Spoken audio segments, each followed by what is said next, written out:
माझं सोलापूर न्यूजमध्ये आपल्या सगळ्यांचं स्वागत। नवरा बायकोची राहत्या घरी कुरबुर होऊन भांडण झालं। रागाच्या भरामध्ये नवऱ्यानं मोहोळ पोलीस ठाण्याच्या समोरच कीटकनाशक प्राशन करण्याचा धक्कादायक प्रकार काल दुपारी समोर आला। आकाश बाळू काळे, वय वर्ष 21, राहणार चौधरी मसले, तालुका मोहोळ असे या तरुणाचे नाव आहे।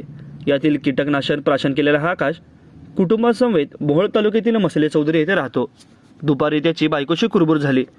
यातून झालेल्या शाब्दिक चकमकीतून रागाच्या भरामध्ये त्याने मोहोळच्या पोलीस स्टेशन समोरच पिकावर फवारण्या करण्याचे कीटकनाशक प्राशन केले। थोड्याच वेळात त्याला उलट्या होऊ लागल्या। तातडीने त्याची आई रुक्मिणी याने मोहोळ येथील सरकारी दवाखान्यामध्ये त्याला नेले। त्याला तिथे प्राथमिक उपचार करण्यात आले। डॉक्टरांच्या सल्ल्यानं त्याला तिथून शासकीय रुग्णालयात दाखल करण्यात आले। सध्या त्याच्यावर उपचार सुरू असून या घटनेची नोंद सिव्हिल पोलीस चौकी येथे करण्यात आली आहे।